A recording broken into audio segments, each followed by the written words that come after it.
Olha a hora, não perca a hora. Em Brasília, 15 horas mais 34 minutinhos. Você está na Rádio Zoológica FM 90,3 Miaulac. Nós estamos na ponta da linha com o zoiatra Wildman Bassett, cientista do Laboratório de Pesquisas Veterinárias Cão que é Ladrão Morde, que divulgou hoje em Londres o resultado de uma pesquisa sobre democracia animal. Boa tarde, doutor Bassett. Boa tarde, Lorene Leite. É uma satisfação muito grande estar aqui participando do programa Acredite Se Quiser. Boa tarde também a todos os ouvintes que nos acompanham nesse momento. Doutor Bassett, eu gostaria que o senhor falasse sobre o laboratório Cão que é Ladrão Morde. Bem, a nossa empresa, há quase meio século, para ser mais preciso, há 49 anos, se dedica a estudos sobre o comportamento de animais, avaliando e diagnosticando, através de métodos eficientes, o processo evolutivo de algumas raças. Em Brasília, 15 horas com 37 minutinhos. Doutor Bassett, a pesquisa Democracia Animal, divulgada hoje, envolveu quantas espécies de animais? Estabelecemos vários critérios e optamos por apenas duas: cães e gatos. Como se tratam de animais domesticados, o nosso objetivo era avaliar os seus desempenhos no âmbito político. E em que lugares foram feitas essas experiências? Olha, durante longo período, os nossos pesquisadores estiveram esparramados, avaliando cães e gatos dos mais diversos países. Doutor Bassett, o comportamento político de cães e gatos diferem de um país para o outro? Sim, sem sombra de dúvidas. Por exemplo, nos canis e balaios do estado do Paraná, aí no Brasil, nós encontramos os mais politizados. É forte a influência que já foi exercida pelos cães e pelos gatos no cenário político daquele estado. Um fato interessante que cabe registro é que entre o período de 1º de janeiro de 95 a 1º de janeiro do ano de 2003, os estudos indicam que a cachorrada manteve harmoniosa convivência com a gataria no Paraná. As afinidades são tantas que parecem até pertencerem à mesma família. Os felídeos herdaram, inclusive, da cachorrada boas e rentáveis ações. Pelo comportamento, é muito difícil perceber as diferenças entre eles. Muito bem, doutor Bassett. A pergunta que eu gostaria de fazer é a seguinte: existe alguma das raças que é mais beneficiada pela convivência? Muitos indícios deixam bem claro que é mais comum a gataiada obter benefícios através da cachorrada. Mas existe um registro de uma situação contrária. Qual é este registro, doutor? Nós detectamos que somente com os olhos de gatos colocados em algumas rodovias do Paraná foi possível a cachorrada do pedágio, uma importante conquista da raça Dá ou Mata, cujo nome científico é Dá lucros às concessionárias e mata de indignação motoristas e governo. Doutor Bassett, foi constatada alguma situação de conflitos entre os cães e gatos? Sim, sim.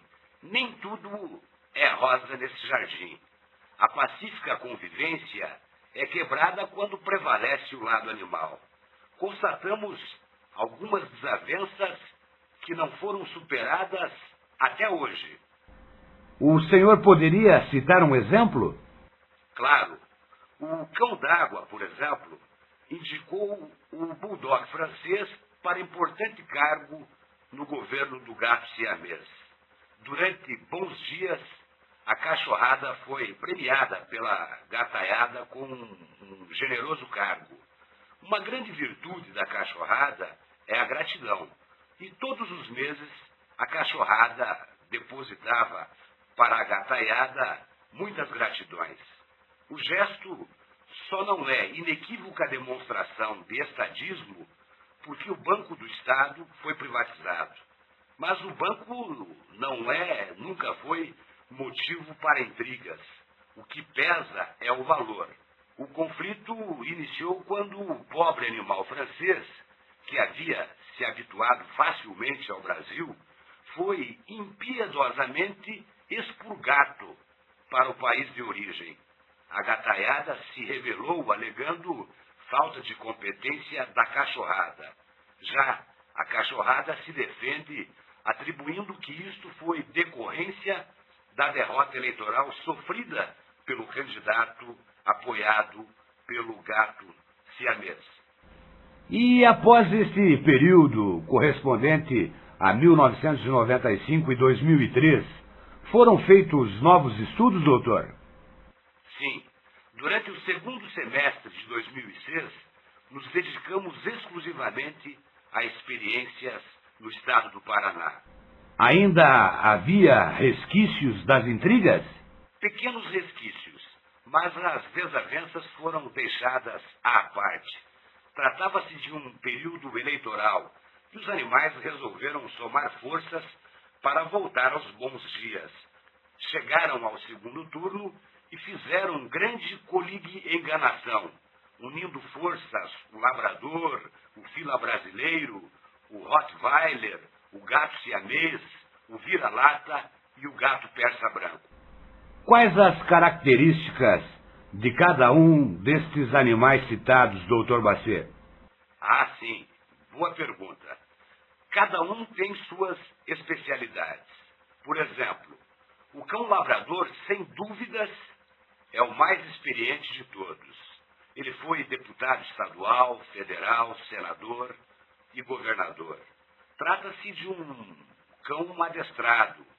Prezando pela transparência, ele fez um acordo branco que garantiu-lhe um assento no Senado. O seu grande sonho é, ao mesmo tempo, a sua maior frustração: voltar ao governo do Estado.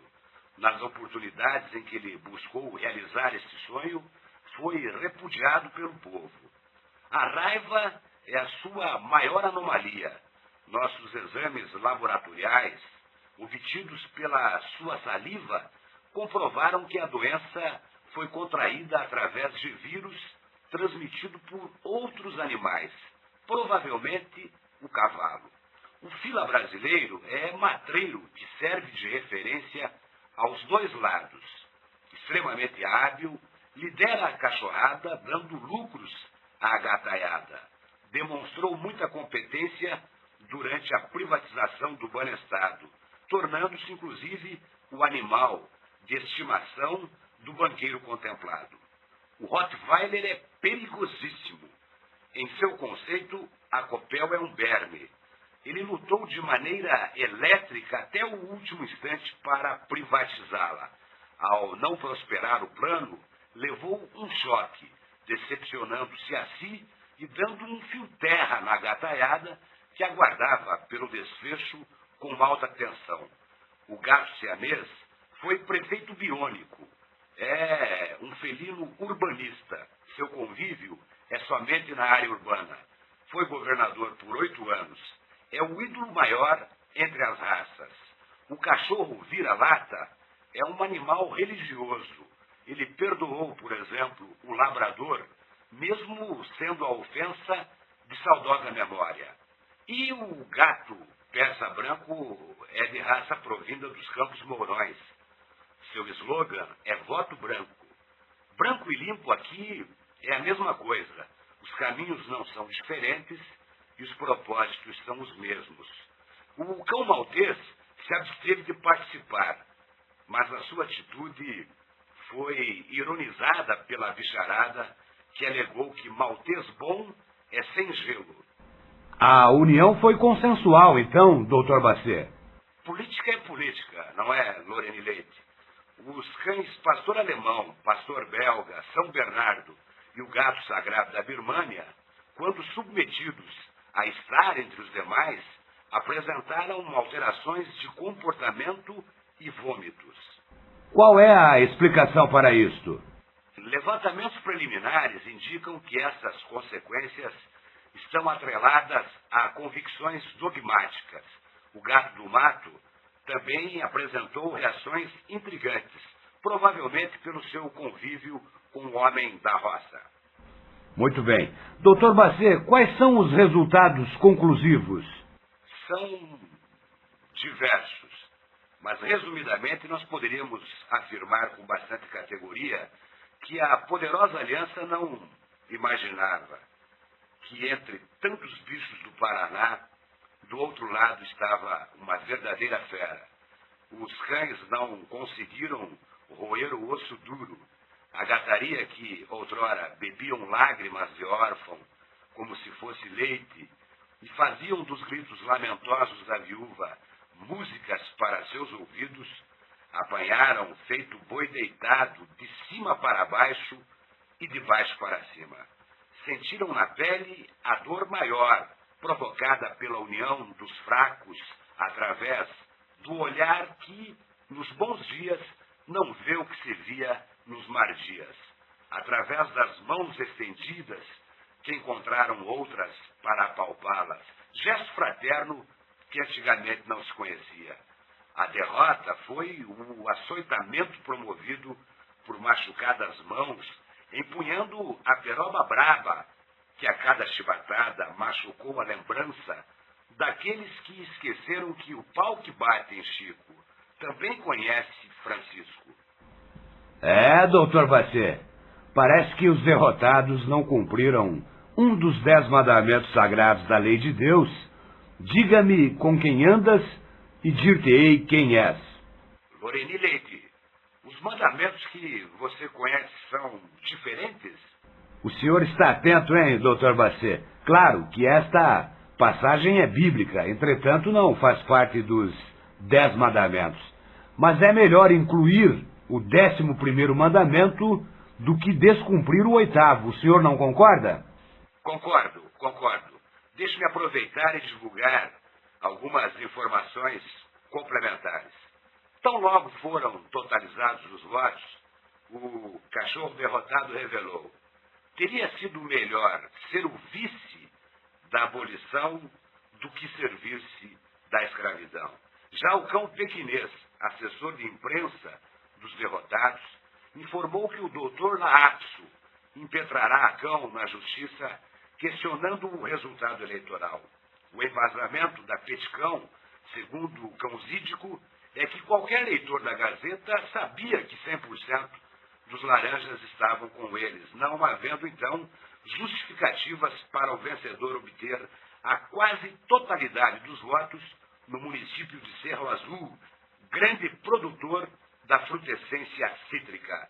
No instante em que o pequinês, empolgado, afirmava que iria pôr as patas na estrada para colher provas da fraude e aproveitar para reiterar o compromisso do asfalto, o gato siamês quebrou a euforia, noticiando que a obra já fora construída pelo candidato vencedor. Por fim, todos foram unânimes em pôr um fim na ideia e aguardar mais 4 anos, quando então avaliarão se o representante sairá dos canis ou dos balaios. Obrigado pela sua participação, Dr. Bacê. Eu é que agradeço pela oportunidade. Um grande abraço. Senhores ouvintes, fica uma vez mais comprovado que o melhor amigo do homem é o homem e não o cachorro.